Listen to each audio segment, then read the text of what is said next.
Good afternoon, everybody. It's Jim and it's Matt, and we're here. And it says everything football, but Matt and I are baseball guys too. And so, Matthew, winter meetings in Orlando, they're going to wrap up tomorrow. So, we got half a day left here now and a full day tomorrow before people start heading out of town. Um, Big headlines today: the Phillies and the Dodgers. Why don't you fill us in? Yeah, so the Phillies have inked a deal with Kyle Schwarber, bringing him back to Philadelphia. I think it was what was it, 5 years? 5 years, 150. 5 years, 150. Okay, that's what I thought it was. I was going back to look. 5 years, 150. Listen, there was a lot of smoke about the potential destinations that Kyle Schwarber could go to, but I think there was always going to be a mutual interest in returning to Philadelphia between both him and Dave Dombrowski. Um, Hmm. Schwarber's a guy that's really endeared himself to that city during his time there. And when you look at the offensive production that he's put out, it, it's special in the sense that you're not going to go find another guy that can hit 50 home runs. He's a little bit more up there in age in reference to some of these other Right. guys. Was he 34 now?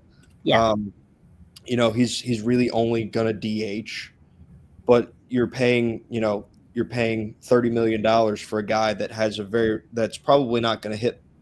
I don't think he's going to hit any less than 35 home runs a year over the next 5 years in Philadelphia. Like, he's gotten better as a home run hitter in over the years, and so in terms of that, you just are not going to find power like that on the open market all that often. And so when they have it, they need to keep it, and that's exactly what Dave Dombrowski did with the Phillies. And then the Dodgers made the other big move. That's a team that I'm sure people are tired of hearing about when they made a big move. But if they're going to make a big move, this is where you want to see them make it, and that's the bullpen. They signed Edwin Diaz today. I did not see any numbers on that one. The deal is pending, Mhm. um, and what basically all that means is the physical, Yeah. um, and that's not an uncommon thing with Mhm. regard to especially relief pitchers. Yeah. Uh, you know, so if you're going to invest, which I assume the Dodgers are, a significant amount of money in Mr. Diaz, they want to make sure that arm is not going to fall off halfway through the season. Yeah. So we'll get that probably in the next 48 hours because technically it's not a deal until the physical situation goes. Mhm. So that's where we are there. So it's a deal in principle to be sure. Yeah. And I said that's a deal you want to see them make. It's really a deal you want to see the Dodgers make if you're not a Dodgers fan. Hmm. They sunk a lot of money into that bullpen in the offseason. Um, Kirby Yates, Tanner Scott, two big time acquisitions they had. I think they had another one in there as well. Maybe it was them. I think they brought back, like, what was it, Blake Trinan Yeah, potentially? Blake Trinan is Blake is one of those guys that you want on your team because a he's good in the clubhouse. Hmm. B, he's a very smart pitcher, Yeah. and he doesn't have the triple digit fastball anymore. But like you grew up watching some of those great Braves pitchers, right? Hmm. And they were masters at painting. They could get the corners and do that, and that's what Blake does. Blake throws like five pitches, and he's got good command of all of them. Hmm. So there's nothing not to like about Blake Trinan. Yeah. So they went out and they invested heavily in that bullpen. It was still the weakness I think a lot of people Hmm. pointed to in their run throughout the playoffs. Now, the counter argument to that is going to be, well, they still won. They won, the World Series, Hmm. and they had that deficiency in the back end of their bullpen. Right. Um, that's kind of up for debate, but it's an area that was weak for them, and they addressed it again. Like, it's hard Mhm. to fault the Dodgers for as upset as people will get for spending the money they have. They view this team as an investment, and when they put more into it, they typically get more out. They've done this from an investment side, but what they've done in the clubhouse is also a big reason why guys sign.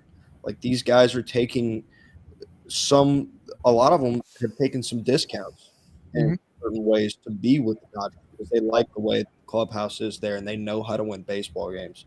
So, call it ring chasing, call it roster stacking, what have you. The matter of the fact is that the Dodgers are pretty much the place to be right now, and they're typically willing to pay you to be there as well. You know, um, a guy who I've worked with and I greatly respect and actually can call him a friend is a guy who helped John Sherholtz build that Braves dynasty. And, it's Stan Kasten. And Mm-hmm. Stan is out in Los Angeles along with Andrew Friedman, who was the architect of the early Tampa Bay Rays teams about how you develop players and in the system. So as crazy as it sounds, the Dodgers can do two things at once, which is they can buy pieces to the puzzle, while Mm-hmm. at the same time continually developing pay, quality players in the in the minor leagues. Almost said portal, because we've been so portal focused these past few days. But Yeah. I mean, that combination just doesn't happen.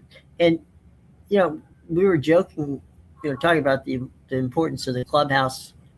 Um, One of the most interesting things in the off season in Los Angeles was the Dodgers spent $14 million renovating the clubhouse. Yeah. Their clubhouse and the opposing clubhouse, you know, at Dodger Stadium, they have cafeteria, they have swimming pools, they have it. It's like it. You can go to YouTube and pull it up anytime you want to, but when you're a player and you see that the dedication that the team is making, not just to you as a player, but to you as a giving you creature comforts like TVs to watch, Xboxes to play games with, things, places to play cards when you just feel like it. What has built the Dodgers is a family. They Mm-hmm. feel like a family. And you and I are talking in the pre-show about the fact that the wives and the girlfriends and everybody is part of that family. Um, Mm-hmm. you've got Freddie Freeman, who many of you remember from the Braves. Um, Freddie Freeman's son has a locker next to his dad's. Yeah. I So mean, that's the kind of buy-in. It's not. It's a culture, right? mm-hmm. It's a culture.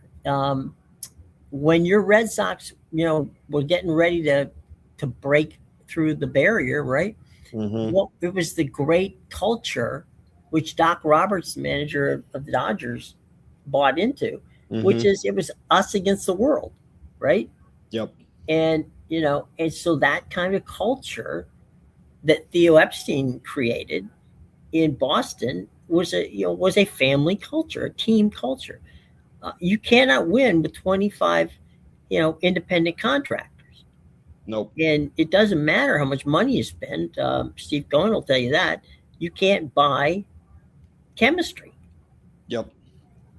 Uh, and that's the biggest sticking point in this argument about when the baseball lockout feels like is inevitable at this point, is going to happen. It's they point to the Dodgers as this big problem. It's not the Dodgers themselves that are the big problem. Your problem is going to be on the back end. I have no problems with the idea of a cap floor. What I don't love is a cap ceiling. Um, you know, it just feels like it's at that point you're kind of impeding on what the players have had for a while, in terms of the money. And I know people will get though like every time a big free agent when Juan Soto signed last year, I think I was sitting around with my dad and I told him what the years were and what the money was, and he just goes, "That's ridiculous." And it is, but this is also the way that baseball has been forever.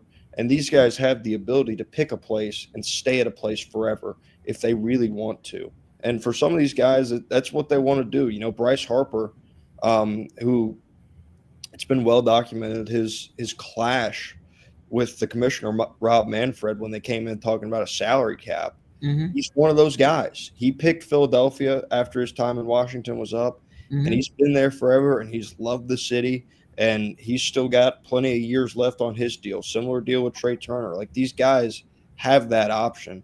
And it's a certain level of stability that you can't really get anywhere else in professional sports, is the control that these guys have over these contracts that they're signing. Yeah, and to your point about Philadelphia, there are cities, Boston being one of them, Philadelphia being another one. I'm not sold on the Mets, but we'll go there for a moment. The Yankees are another one. Dodgers. To an extent, the Padres are getting there to that point. The Giants used to be there. I don't know where the hell they are now. St. Louis. At times, the Cubs, although not recently. Cincinnati, these are all good baseball towns. Mm-hmm. And they're towns where players like to play because the city backs them and they love them. And yeah, sure, Philadelphia's a tough place when you're losing. I'm not. I was very encouraged to see that the Eagles plane was cleared for landing in Philadelphia last night, as opposed to sending them to Delaware Mm-hmm. um, after that loss. But you know, they will yell at their players and scream at their players. But if you go to the vet or anywhere, not the vet, I'm sorry, the bank or anywhere, uh, and start yelling against them, you better be ready to fight, because Mm-hmm. Philly fans are, you know, they're allowed to yell at their players, but you're not. And I think what Bryce, sold Bryce on it, and Trey. I mean, these are two of my favorite players. Um, was the basically the lunchbox mentality that the Mm-hmm. fans, they just want to come and watch and enjoy, and and love baseball, and Philly's been that way forever. I mean, they've always had a fan base. Cincinnati, who just made the playoffs last year for the first time in a long time, from the Big Red Machine days of the '70s. Uh, I mean, it's a culture. They love baseball. They love baseball in St. Louis, which might be the most polite baseball town in the world, because they'll, if somebody on the opposing team does something great, they'll stand up and give them a shout.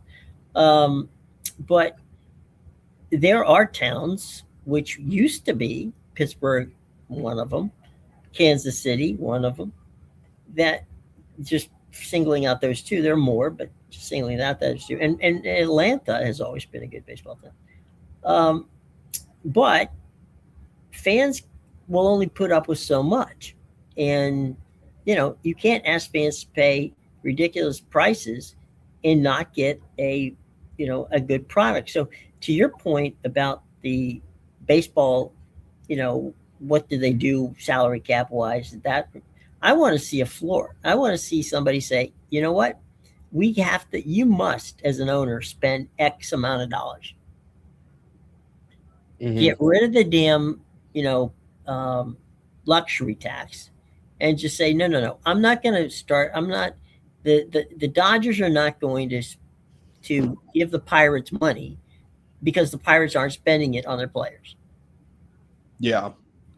So I don't care if the Pirates lose, you know, $100 million a year. I don't care, because they're not spending that money. Mm-hmm. And if you want to have a ceiling, you got to have a floor. And I truly do not believe that the owners are ready to do that yet, and they No. may never be able to ready to do it. No. I mean, we're not going to have baseball, and it's not going to be because of the Dodgers and the way they spend. It's going to be because of that group of owners down there at the bottom. Your Colorado Rockies, your Pittsburgh Pirates, used to be Tampa Bay. Hopefully the change in ownership is going to change that. But there's a collection of teams, the Oakland Athletics, that just have not shown a willingness to spend. Um, you know, I think sometimes it's interesting. I don't know if these are PR moves, like just for the fan base, because sometimes they do this and they don't back it up by doing anything else. But like I remember when the Rays made a big offer to Aaron Judge, the Mhm. Pirates made the exact same offer to Kyle Schwarber that the Right. Phillies did. I think if Pittsburgh was honest, they knew that Kyle Schwarber wasn't going to come to Pittsburgh for that money. They knew that they were probably going to have to blow that number out of the water, and even then, there's a chance that he wouldn't come to Pittsburgh. So, is is there showing a willingness to spend actually them showing a willingness to spend, or is it a bit more of a PR move to try and take a little bit of heat off their back in terms of the spending? Because they make these Well, like these reports come out yeah. and then they don't back it up with spending later. Oftentimes, it's a twofold thing, right? It's a public relations move, but it's a public relations move based on the fact that an agent who is friends with, one either a general manager or or ownership or whatever, needs somebody to be the Trojan horse and bid up the process. I remember that when the Nationals first were purchased by the Lerner family, after 1 year of in Washington being owned by Major League Baseball, that Mark Teixeira at the time was the hot commodity, and the Nationals actually bid up, and they won. I mean, Teixeira was from Severna Park, which is basically, for those of you who don't know, is basically between Baltimore and Washington, and and he would have been basically a hometown hero. That being said, he wanted to play for the Yankees. The Yankees paid him money, which probably was more than they wanted to pay, in large part because the Lerner family, getting a relationship with Scott Boras, bid him up. Now, the following year, the Nationals went out and signed one of five different Boras players who aren't there anymore. But anyway, they went out. They got some Boras players. They set records in spending for Bryce as a play, out of college, and then Steven Strasburg before that. So, at the end of the day, this is a dance between PR and agents who want to, make the other teams who want their client to go above whatever that particular number is. I can guarantee you that, as you just chronicled about Schwarber, um, he wanted to be in Philadelphia. There's no, and at 150 for 5 years, that's a reasonable deal. You know, Mhm. it's not $700 million for a guy who isn't the greatest outfielder in the world, but you know, and again, no shade on Soto, but it's what the market will bear. If the fool's willing to pay $700 million for a player, that's the market. But at this point in time, we don't have anything that is an incentive for the teams like the Pirates and even Cincinnati and some of these other clubs that you've mentioned to do anything what they're doing right now, which is pocketing a sizable chunk of cash. Mhm. I did find it interesting. Some of the reporting coming out of the general manager meetings Mm-hmm. and the owner meetings was that now everybody kind of feels like they don't have a lot of money to spend. Like it was never really talked about going into the off season, Mm-hmm. but the Red Sox came out of those meetings, and now they have a limit of where they feel like they can spend. Um, Before they don't want to get into that second luxury tax. And I thought it was telling about how imminent that lockout is, because Mm-hmm. that signal of a lot of these places feeling like they can't spend or feeling like they don't have the money to spend, Mm-hmm. is pretty telling on the odds of that happening, I thought. And I think it's going to be interesting to play out in terms of some of these guys looking for the bigger deals, is how much money is going to get doled out this offseason, who's going Right. to get traded. It they made mention. I was listening to something. If you've got a guy under 27 team control, like if he's under control for 26 and 27, Uh-huh. that's a guy that you want to offload this offseason if you're going to get the full return for him. Because if you go into next offseason trying to trade a guy that's got one more year of team control, being 2027, there's not value for him. Like as valuable as he may have been a year ago, that value is now diminished because you don't know how much baseball you're getting in 2027. So the market's going to move, I think, a lot more different than it has in years past. Honestly, the way things have started, probably a little bit quicker than the way things have in the past so far. And I think outside factors have a lot to do with that. I think we're going to see a lot more short-term contracts. Yeah. Yeah. It's interesting because the talk around Pete Alonso, because he seems to be the big name that's coming up after Schwarber has signed. He was a big name that was coming up before Schwarber had signed as well, with his market being pretty hot and pretty active. And they're not giving Pete Alonso 5-year deals. It seems like they may be giving him 4-year deals, but 5's just not on the table from everything that I've read that's been reported about Alonso, which I find very interesting in terms of, what we were talking about, the way the market's going to move. If a guy like Pete Alonso can't get 5 years, who is going to get 5 years? Is it Bo Bichette and Kyle Tucker and that's it? I don't know. It may not even be those guys, because at this point in time, we still have a television contract to be negotiated. Mm-hmm. So there's an unknown there, and I can remember in 1994, before the season, they literally the day before the season opened, I was doing a show called The Power Brokers for the Tribune Company, and we did an interview with Don Fear, who was the head of the Players Association, and at the time, the man in charge of negotiating for Major League Baseball. At that time, he was not the commissioner, but Rob Manfred. And Fear said, "Well, I believe that they'll blink, that the owners won't shut this thing down."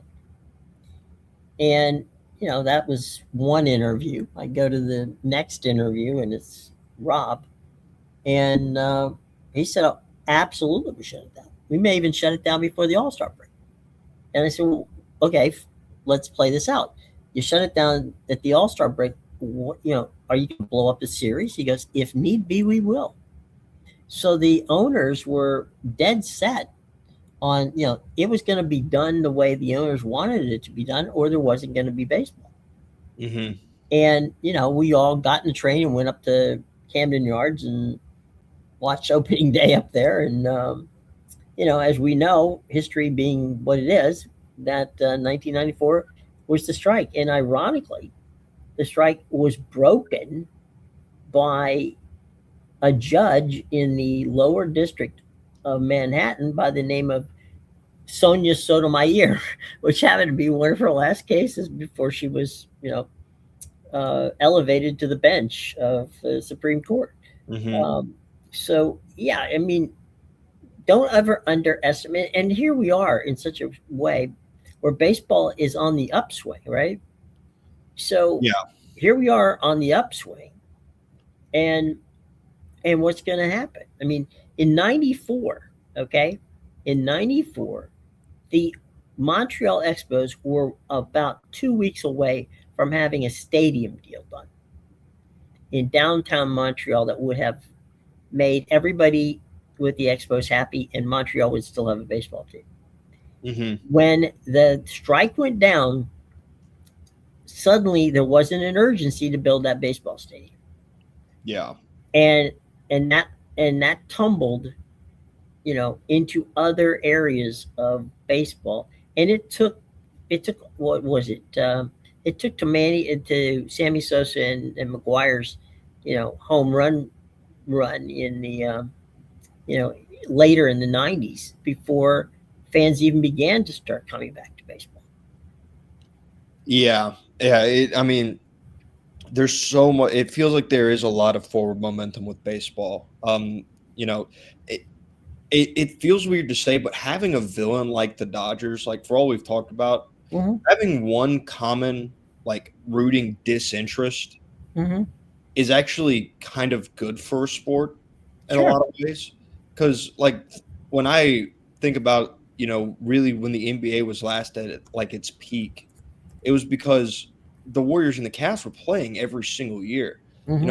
Those were two teams that for as much as people probably wanted to see something else, like I don't know if they wanted to see the Cavs get out of there or the Warriors get out of there, but people wanted to see something different. And so it was almost must see TV because you kind of wanted to watch them lose. I think there's a similar kind of momentum building towards the Dodgers as well, where you kind of want to see anybody but win. I mean, heck, I'm a guy who roots for the Red Sox. The Blue Jays are in the AL East. A rival of the Red Sox. I would have preferred to see the Blue Jays win the World Series personally. Like that's what this stuff does in a lot of ways. And it creates a lot more eyeballs on the sport overall. And they have this forward momentum going. It feels like they've done a really good job. A lot of their content now, they've got a lot more younger content creators through guys like Jared Carabas and Mm-hmm. all of the what is it, the John Boy Network. No matter how you feel about them, Right. the John Boy Network of people also kind of tap into a younger audience. So they've done a really good job of, to be honest with you, something that golf is trying to do right now and tapping into a younger audience, and they're at risk of throwing it all away. Yeah. I mean, you can't alienate fans. It just doesn't work. Uh, Especially when you're looking at people who may have contracts that are, you know, well beyond the grasp or in some regards even estimation of what would it be like to make that much money. Mm-hmm. When you've got a player walking up to the plate who makes more for that single at bat than about 70% of the fans in the stadium, it's hard to feel sorry for them. Yeah. And at the same time, you have to look at the ownership, right? Mm-hmm. Which, for the most part, not everybody, but for the most part, these stadiums are built with public funds. And Yeah. so the where's the owners losing money if they've got deals that basically the rent they pay is, comes back to them fourfold because it's cheap rent. Mm-hmm. And again, these are subsidies. I don't baseball has the antitrust situation. If they took the antitrust situation away from baseball, they'd be screwed because then the owners would have to be accountable. Yeah. Right now, if I spend, if you if most of these stadiums are being paid for in a joint venture, deal, right? But look at the amount of money that Cobb County and Gwinnett County invested in the Braves. And I'm not just picking them out. It's just that they built what they call a baseball city, right? Mm-hmm. And that's kind of the template that everybody wants to do. Now, it's great, but that investment had a significant chunk of both private, but also a significant chunk of public cash. Yeah. So you're telling me, I'm sorry, I own the team.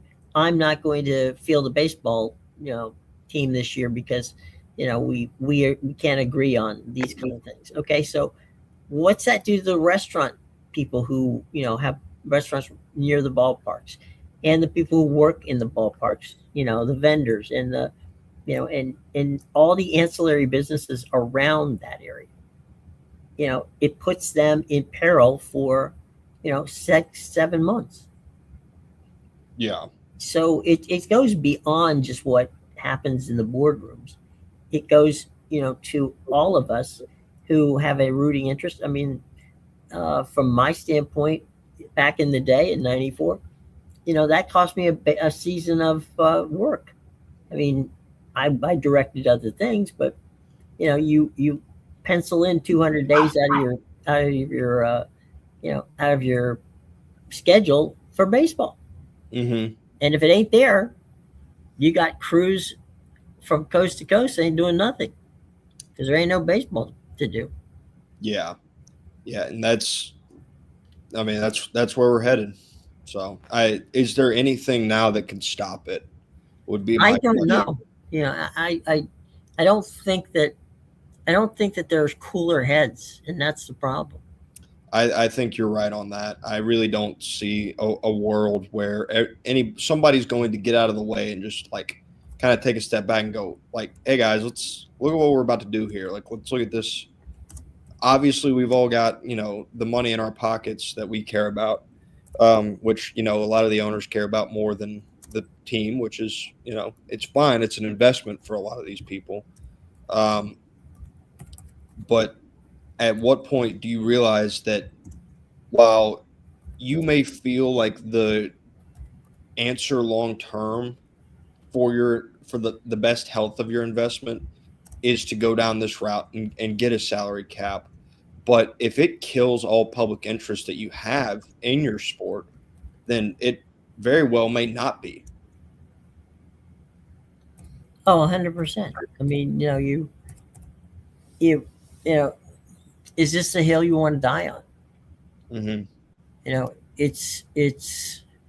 I think one of the things that other leagues learned from the 1994 baseball strike is we don't want to do that. Yeah, and I mean clearly baseball didn't learn. So No, and you would hope they would, but part of this goes to the fact that owners don't want to spend money. yep. Enough of them, I should say. Not everybody, but like you said in the opening, I don't begrudge the Dodgers anything No. because regardless of how much money you pay, you still have to win. Hmm. Yeah. And deferred payment contracts is basically how the entire world works. Yep. So why would it not be the way that sports world works? Yeah.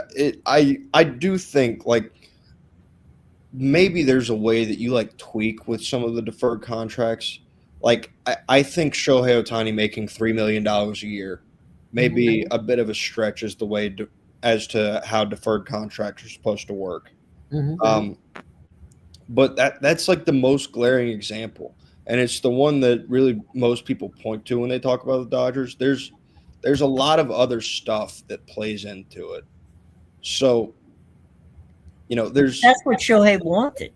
yeah. Oh yeah, it is. Yeah, there's So it's not like the Dodgers held a gun to his head and said, "Shohei, here's the deal." yeah. He Um, literally brought the deal to them. yeah. So, there is that aspect of it. They there's there's coming reckoning, I guess, is the most succinct way to put it. So just enjoy baseball while you have it and enjoy this off season while you have it. Because I would assume that the hot stove is probably going to be a little bit cooler come this time next year. It may be cooler this time this year. Yeah, Uh, that is you know, possible. we're about to find out. Let's see. Let's jump over here real quick. Talk a little bit about football. Um, did you see what Eli not Dirkowitz had was having a little fun with the with Notre Dame this morning on public. He was on radio, and Eli said that he and his team were excited to go to the Gator Bowl to play Virginia on December 27th. He said, "I guess people say anytime, anywhere, unless some people don't want to play anybody anywhere." Uh, Hmm. so a little tweaking of the folks at Notre Dame, who in fairness, as you pointed out yesterday, they weren't the only ones that Hmm. that didn't do it, but most of the other ones were people who had coaching issues. Yeah, Um, coaching overturn. right. Potentially, they've already sent their teams home. Yeah. Um, is a real possibility for Well, some and then of there's guys who are going to get ready for the portal, and there's, I mean, the schedule has screwed everything up. So, yeah, yeah. There's reasons why for those 5 and 7 football teams why they didn't accept invites. Um, for Notre Dame, and this is less about the team itself now. I'm more talking about this is what I've seen from a lot of fans on Twitter.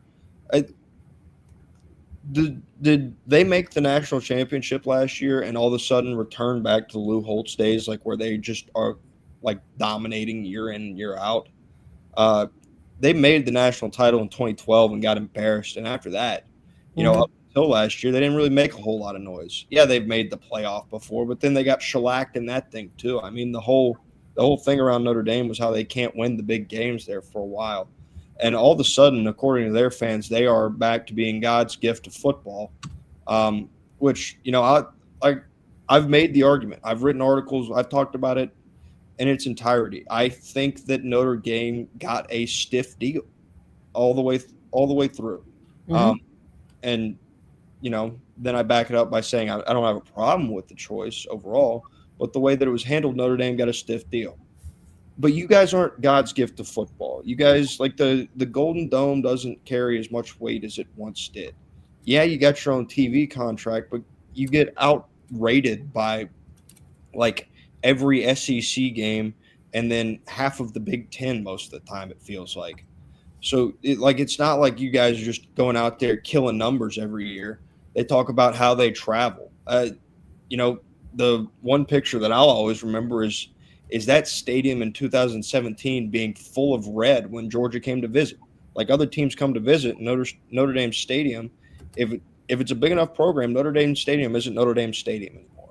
So I would just say probably get off their high horse a little bit and remember what you have been. What you are right now is still really good. Are you probably the first example of a team in the 12-team format that could have won the national title and got left out? Yeah, probably. But for as bad as I feel for those players in there, I simply for the fans, I would say win the games next time and quit complaining. Like that was my whole thing with Miami. I was like, when I was making the case for Miami, and people were like, well, why is Miami not in? Why is Texas not in? You have to win the football games put ahead of you. So they didn't win either of the two of, they were 1-3 in legitimate football games this year. And that being USC, Texas A&M, and Miami. They went 1-3. The margins were close. I get that, but you lost head to head against the team they put ahead of you. It's Mhm. hard to find a lot of fault in Notre Dame being one spot behind Miami when there's a head-to-head result. No matter how you view football and where these teams have progressed, those games have to matter, and they did. So, I would just say probably slow your roll on those Notre Dame fans. They've been driving me crazy online. Um, I felt that Jim Phillips yesterday, you know, made a.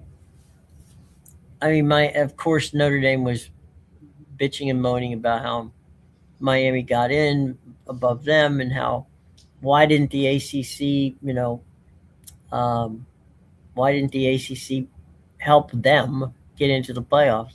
Mm-hmm. And Phillips goes, just want to remind the folks in Notre Dame, we don't make a dime off their football. Yeah. And they, by the way, according and he put a number up there. I can't remember exactly what the number was, but his number was, this is how much we pay them as a member for basketball and all the Olympic sports. So we pay them money and they don't pay us a dime. You know, they make money with us in the conference, but they don't make television money. I mean, as you at the point there, they don't get a dime of the NBC money. Mm-hmm. Yeah. So what exactly, how I'm supposed to help you get into the playoff ahead of one of the teams who I actually receive money from? Mm-hmm. On what world does that make sense? And Also, there's a lot to do about them joining a conference. Like, what would joining a conference have done for Notre Dame, really? Like, Duke was in the ACC and they won the ACC title. Mm-hmm. What good did being in the ACC do Duke this year? None. They won the conference title. Good for them. They'll be going to a bowl game. They're not in the playoff. What good did being in a conference do BYU, a former independent, Mm-hmm. now that they're in the Big 12? Nothing. They lost twice. They lost in that conference championship game convincingly, and that moved them completely out of the playoff discussion. So the extra game in the conference championship argument isn't really to be had there. But if you're the ACC, like, is Notre Dame just got their head like stuck in the ground in terms of the way things go? Like, I understand you have a partnership with the ACC, and I think it was always going to come out this way, regardless of result. That Notre Dame, actually, no, not regardless of result. If Notre Dame made the playoff over Miami, I don't Mm-hmm. think you would have heard an ill word out of the ACC about Notre Dame making it in over But Jim Miami. Phillips wouldn't have said a word. But you've got this effectively private entity in Notre Dame in football who gets a seat at the table like they are a conference, and they just expect preferential treatment from everybody. The committee didn't give it to you this time. That's tough. I guess what I would say is play a better first half in Miami Gardens, Florida, week 1, and you Mm-hmm. don't have this problem. So, or here, I got a better one. Close the door on Texas A&M when you got a 2-possession lead on them at home. That'll do it as well. You didn't do either of those things. So, for as much as I liked the team overall, I really like Jeremiah Love. I think he honestly should probably get the Heisman Trophy of the candidates, which is a different discussion. But for as much as there is to like about Notre Dame, man, the people around the program sure do stink right now. Well, it's it does reek of entitlement. Mm-hmm. We're Notre Dame, so you need to help us get what we want. Well, you know what? If it's a one-sided relationship, I'm pretty sure that's not in the best interest of anybody. Yeah, I mean, Notre Dame's been operating on what's almost effectively a parasitic relationship with the ACC, and then the second that it became a little more equal, they're Mm-hmm. like, why are you taking from us now? It's like, you've been taking from us for how long? And the second that we, don't really but kind of hurt you, now you're upset. I don't know. It Well, just think seems about it. I like, mean, at the end of the day, all they ask of them is they play 5 games against the opponents. mm-hmm, That's it. That's all they ask of them. And that doesn't mean 5 home games for where the ACC can actually even pick up a little cash off the deal. yeah, That means they could have 3 of them. Basically, 3 of those games could be at Notre Dame, mm-hmm, and 2 of them on the road. yeah. So And by the way, here's the funny part: if you didn't want to play in the conference, right? Why just sign a 30-year deal with Clemson? mm-hmm. Or here's another one. If you're so upset at the ACC, why'd you go running to the ACC in 2020 to save your football team? Right. That's something that did happen. You guys were not going to play football in 2020, and you ran to the ACC and was basically like help us. Like, we Mm-hmm. have to be a part of a conference this year, and they allowed you in. They just have seemingly forgot everything that the ACC's done for them on their side of it. Mm-hmm. Well, it's one of those things where you just sit back and go, I don't understand it. But you know, it, we're going to talk to Jack Healy a little later in the week, and Jack, who handles the bowl situation, will tell us indeed if there is a future for bowls coming up, and will the whole situation of how life is nowadays really be something we can look forward to, or something we're in trouble with. Mm-hmm. Let's move on for a few minutes over to the National Football League. Uh, it's last night's game with the Eagles and the Chargers was a bit of a rock fight until all of a sudden, the final quarter of the game when the Chargers were able to mount, what ended up in being a comeback and one of the few drives they had the entire game. Mm-hmm. Yeah. Jim, I'll toss this out there because I thought it was kind of funny. Sure. Entering last night, personal thing here. In my fantasy matchup, I was down 10 points. The guy had Jalen Hurts waiting to play, and I had Cameron Dicker, the Chargers kicker, waiting to play. I won that matchup because Cameron Dicker put up 20 points, went 5 of 5 on field goals, and 1 of 1 on extra points. And Jalen Hurts put up like 0.4 points. I came back and won my matchup. I thought that was hilarious that I came back with a kicker against a quarterback. In terms of that game, something has to change for the Eagles on offense. I don't know what it is. At this point, it feels like it's something you can't change mid-season. They are where they are right now because of their defense, not because of their offense. Saquon Barkley isn't the same version of himself last year. I don't know what's going on in their passing game, but it is bland, it is vanilla, and it is not working. I don't know if it's Jalen Hurts' fault. I don't know if it's the offensive coordinator's fault. I don't know if his timing's off with his receivers. I don't know if it's the offensive line's fault. But something has gone wrong. And at this point, it feels like something they can't save in the middle of the season. No. You look at it, and I mean, Jalen Hurts has the ability, right? Mm-hmm.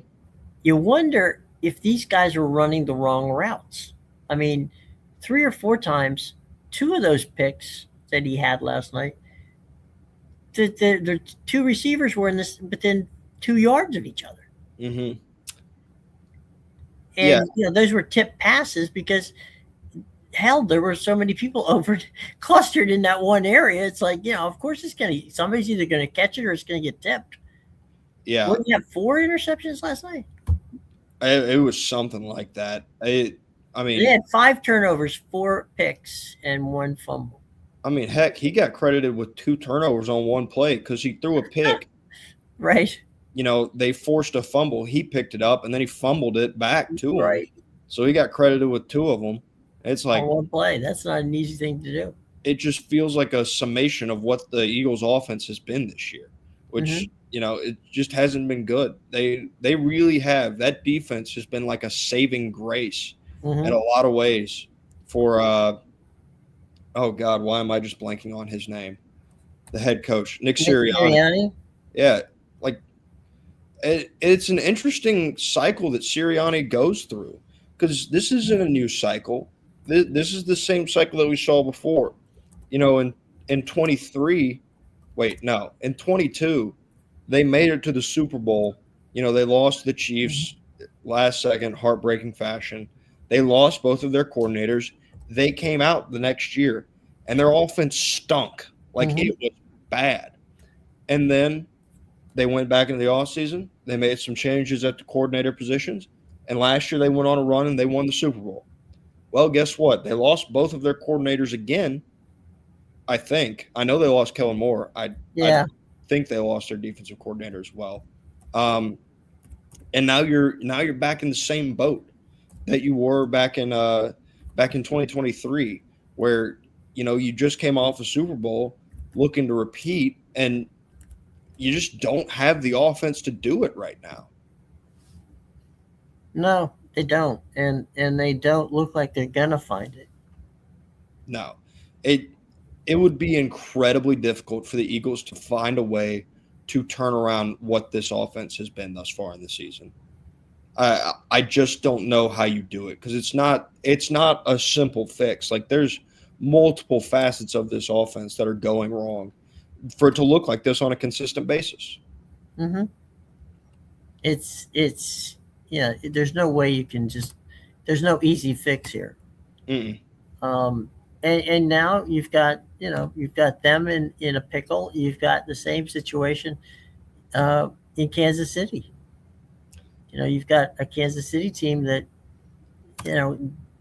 they either look old or they just can't seem to get out of their own way.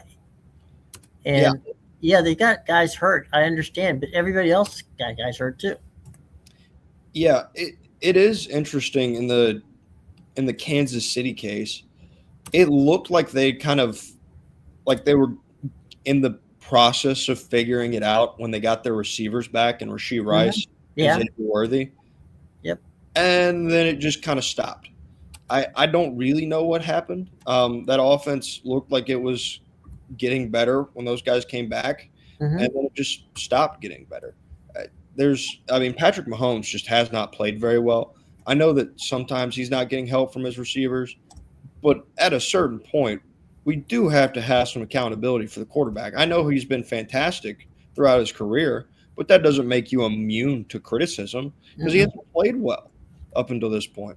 So, it's going to start at the quarterback position. They've got problems. Their defense isn't as good as it's been, um, in past years, and they can't really run the football that well for that offense.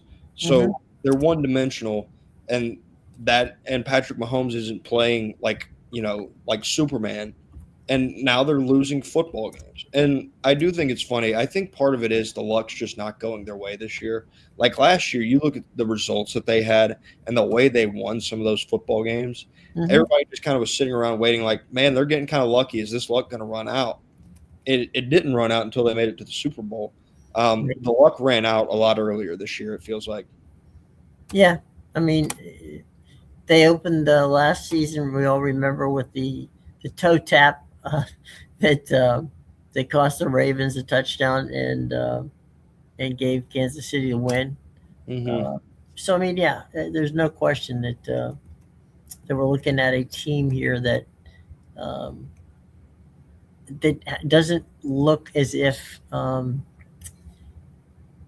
they can meet the expectations of what the people continue to say, well, we can't count the Chiefs out. Well, I get it. Okay, they've been counted out before and they came back before, but there's going to be a time when the Chiefs aren't coming back, Hmm.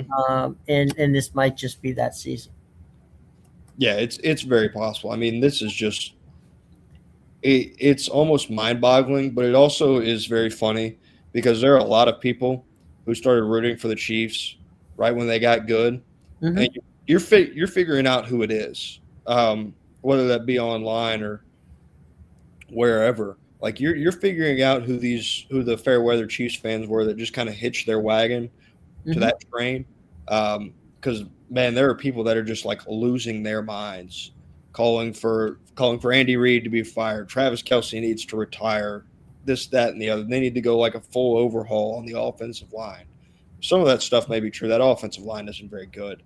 Um, Well, that's where they've had injuries. hmm But but you know it it's honestly been fun because they were very swaggy and very cocky throughout Hmm. that entire run.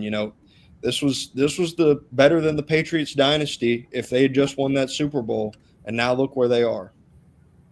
Yeah, but in fairness, everything runs its course, and you know, Andy Reid has done a masterful job Mm-hmm. in creating, a winning team in Kansas City. But this is the old "what have you done for me lately" situation, Yep. where if we don't win the Super Bowl, then we had a terrible year. Mm-hmm. Well, 31 other teams understand what it's like not to win a Super Bowl. Yep. And, you just can't count on this happening year in and year out. I mean, it's the Patriots had their time, Steelers before that, the Cowboys before that, so I mean they run in cycles. Mm-hmm. And, at this time we don't know at this juncture who that's going to be, but there are some new teams at the top of these rankings. New, not new from a standpoint of new to this type of playoff situation, especially in the AFC where it looks like the best teams are out west. Um, with regard to the NFC, it looks like most of them are in the Central. Mm-hmm. But we'll just have to find out how it all works out. Um, a little fun fact today: Philip Rivers is working out with the Indianapolis Colts. Um, if Philip Rivers were to return to the Colts, two things would be interesting. One, he'd be the first grandfather to actually play for the National Football in the National Football League. And secondly, he would then not be eligible for Hall of Fame consideration, and he made the semifinals this year for another 5 years. Mm-hmm. I, Yeah. I don't. I mean, I think Philip Rivers can walk off of 5 years off of be 5 years off of a NFL team and get back into playing shape that quickly. I don't know how bad the situation they've got terribles. They've got Anthony Richardson's gone. Of course, they lost their starter last week. Um, Mm-hmm. they've got a rookie who hasn't taken a snap yet in the National Football League is their quarterbacks for right now, and they're working out Philip Rivers and maybe one or two other guys. But I don't know. Philip Rivers, the grandfather quarterback of the Indianapolis Colts. Yeah, you want to talk about a team that you gotta feel bad for. The way the injury luck has broken for the Indianapolis Colts Mm-hmm. lately, that's stinks because they've been a team that feels like they're a quarterback away in terms of the way they built that roster for a few years now.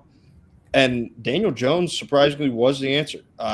Never in a million years did I think I'd be saying that, but he was the answer for the Colts for a while. Mm-hmm.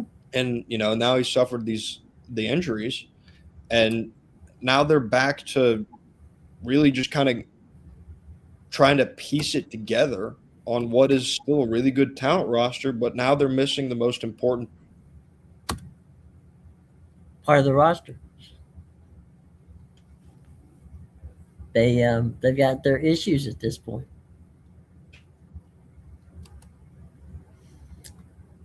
Um, we have a little issue with Matt's mic here for a second. Um, and we'll see if we can get that arranged real quick. We'll go down the standings in the East um, of the AFC. The Patriots are 11-2, followed by the Bills at 9-4. Um, then we've got the Good Dolphins at position in six and football. seven, and the Jets at 3-10. Um, we didn't get a chance to hear Matt your last statement.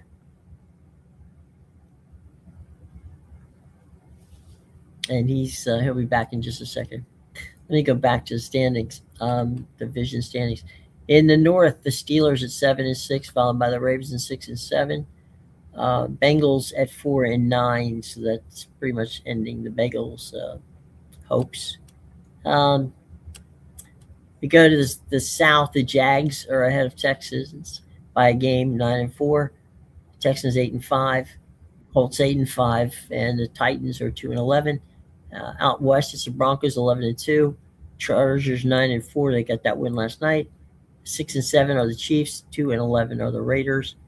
Over in the National Conference in the East, it's the Eagles 8-5, leading the Cowboys who are 6-6. Commanders 3-10. Giants 2-11. Packers in this NFC North at 9-3, half game ahead of the Bears, who are 9-4. Lions 8-5. Vikings 5-8. In the South, it's the Buccaneers and the Panthers tied at the moment at 7-6. Falcons 4-9. Saints 3-10. Out west, it's the Rams 10-3.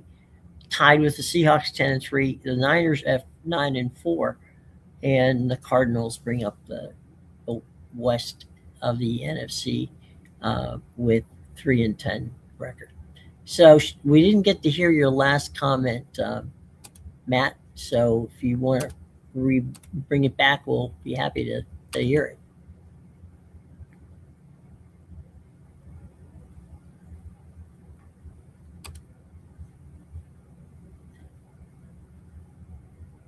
Okay. Having some trouble with Matt's microphone. All right, tell you what, gang. It's been a lot of fun. Wait a minute. Let me put him back in. There you go. Sorry there, Matt. Hey, I was just saying can you hear we, me we now? missed your last comment. Yeah, So I don't know what my computer just lost its mind. No, I said you got to feel bad for an organization that feels like they've been really close, like a quarterback away for a while. You mhm. have the guy at the position being Daniel Jones, and then injuries have happened now, and now you're left scrambling at the quarterback position. I mean, Riley Leonard, um, for all intents and purposes, was a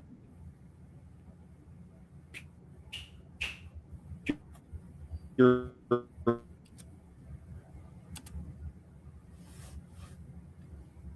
Having a little trouble again there. You're getting your mic's getting crushed here, buddy.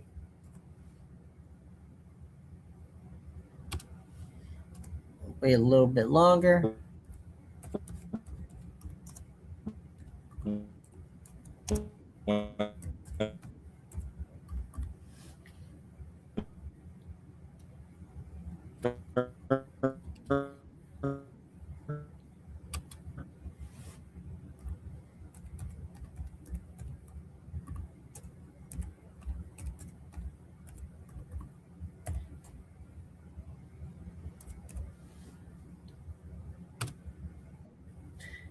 And we'll see what's going on here with Matthew. There he's back. Okay. There you go. Let's try it again. Yeah, I'm on my phone now. I think I might just have to sell the computer at this rate. Or throw it out the window, one of the two. Yeah, or throw it out the window. I was like, as I was saying, the culture now left scrambling at the quarterback position. Obviously, it's never ideal to have to bring a guy in like Philip Rivers Mm-hmm. to work him out. It's just they were on a really really special run overall, and now they're really left with nothing to show for this season in all likelihood. Mm-hmm. As much as I would like to believe in Riley Leonard because he was a winner in college. He just Mm-hmm. was. He won at Duke. He won at Notre Dame. Um, so the talent of Riley Leonard is not something that I'm going to sit here and deny or say that it can't work out. But expecting that in a rookie season when he isn't 100% healthy is a tall ask. Mm-hmm. It absolutely is. And, at this point in time, I'm not so sure that that's the kind of thing you're going to be able to pull off. Yeah. It's you're asking people to do things that actually they're just not capable of at this point in time. Yeah. So. So there you go. Any final thoughts before we get out of here on a cold here on the East Coast um, Tuesday afternoon?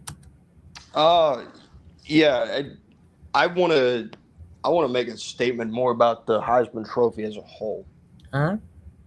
This year is going to be very telling to see if the Heisman voters are hypocritical or not. Last year, I think we can all look at the numbers and understand that Mm-hmm. if it's in the form of a most valuable player, that Ashton Genty was a lot more valuable because in terms of his team success than Travis Hunter was. Um, in terms of what he did. But what Travis Hunter did was he was defined by the criteria of the Heisman Trophy as it was more outstanding. Nothing Fernando Mendoza or Julian Sayin have done this year has been outstanding. They have been the quarterback on the two best teams in the country, and they've operated the offense as they've been asked. They put up gaudy numbers to in a kind of Diego Pavia has more passing yards than Mendoza does, but Mm-hmm. Mendoza's rushing numbers have been very good this year. But they've put up some pretty good numbers, but it's not what they have. What they've done hasn't been outstanding.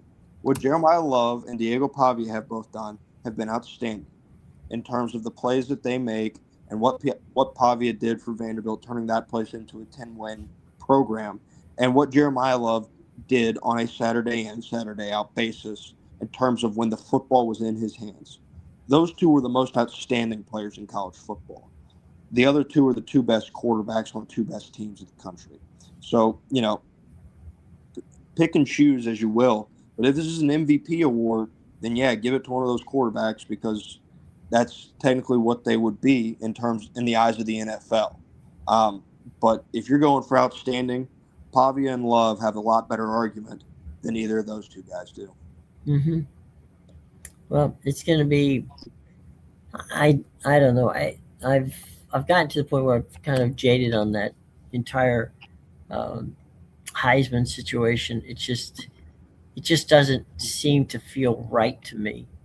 Mm-hmm. Um, it's they've given away the award to a number of different people over the years, and that's fine. That's the New York Athletic Club's deal. But there's the Johnny Unitas Award, which goes to the best quarterback. There's the award, the number of other awards that go out where I think they really pay attention to it. I'm not so sure that the New York Athletic Association pays attention to anybody who isn't a star player. Mm-hmm. Yeah. Yeah, Mendoza is the odds-on favorite, and there's a reason for that. So, it feels like they are very much a social media driven kind of an award now in a lot of ways. And so we'll see if that rings true this year. It's one that feels a lot less valuable than it used to, if I'm being honest. Hmm. Well, I think it's been tarnished over the years. I do. Mm-hmm. A lot of the players that have won that award have not lived up to the hype. Yeah, no. So Like yeah. I talked about last year, is like Travis Hunter's numbers weren't Hmm. outstanding in any fashion, but what he did on both sides of the ball was what carried the day in terms of winning that award. So Yeah, I don't have any trouble with Travis. I mean, yeah, he he played on both sides of the ball, and he played exemplary on both sides of the ball. hmm But that's a once in a generation player. yep, yeah. But the just tossing it to the best quarterbacks on the best team is definitely something that changes the view of a lot of people in terms of the validity of that award. Well, I mean, you know, I know that he doesn't need my help, but Pavia, if you can't take away from the fact that what he did at Vanderbilt, to me, outweighs what happened, in South in at Ohio State. Mm-hmm. He didn't have an Ohio State football team around him. He had No. Vanderbilt's football team around Yep. And that's what like these guys are 1 to 2 wins of difference away. And I'm still of the belief, and if you don't believe me, go ask Caleb Downs who played in the league, him. that the SEC in terms of its middle tier, the Hmm. physicality, that's what we're talking about. We're not saying these teams are better. We're saying they're Right. more physical. Week in and week out, they are more physical football teams. It is a tougher league to grind through the entirety of the schedule on. And to do it at Vanderbilt and to win 10 games at Vanderbilt is a lot more outstanding than winning 12 games at Ohio State and losing a Big Ten title. Hmm.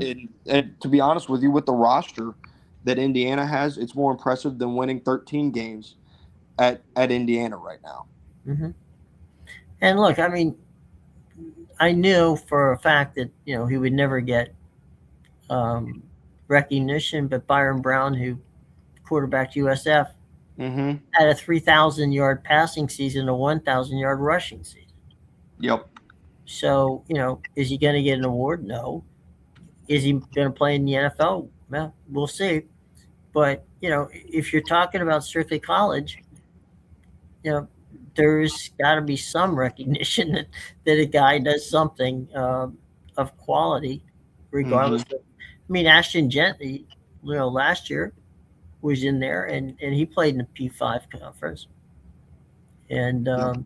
we'll see. But no, it's the Heisman is less, you know, of to me, less than it used to be, and it seems to be getting worse from a standpoint year in year out. Yeah. But you know, it's of value to ESPN and the people that win. We'll see four guys in New York. One of the four will get the award, and and it's programming, on a Saturday night for ESPN. Yeah, I mean they changed it up this year. The Army Navy game used to kind of stand alone, and then Right. you had it backed up by the Heisman Trophy ceremony. Well, now we got a bowl game before Army Navy, and the Heisman Trophy ceremony is going to be the pregame show for an 8 p.m. bowl game in LA. Mm-hmm. So that's more that fun ESPN just trying to funnel stuff in.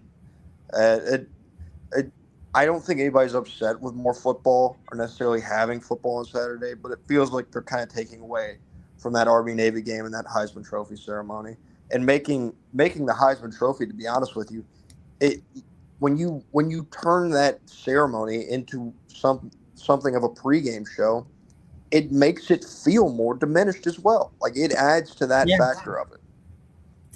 Well, I'm going to be at Army Navy this weekend, and it's an outstanding game to watch.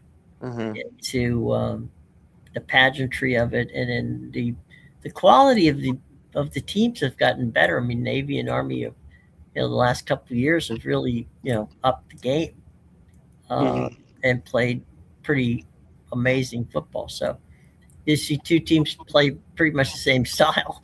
But that being said, it should be an entertaining game. And as for the rest of the slate on Saturday, this will be the last one before we begin to start seeing the NFL back on Saturdays. Hmm. So Yeah, the bowl schedule is about to creep in, and we've got, well, no, next weekend will be the college football playoffs on Saturday. right, Yeah, so you'll have next Saturday as well, but after that, then we switch to the yeah, NFL. we go back to the pros for a couple weeks before the season ends. Hmm. All right, speaking of ending, it's about time we do, and it's been fun, guys. Thanks for showing up. We're right now looking at 427 folks who are still with us. We greatly appreciate you doing that, guys. And we're going to be back tomorrow. We'll figure out, uh, by that time, we may find out some more baseball news, and we definitely will have football to talk about. So, anyway, until then, guys, thanks to all of you for joining us. Thanks to Matt for joining us. And I'm Jim. We'll be back tomorrow. Take care, everybody.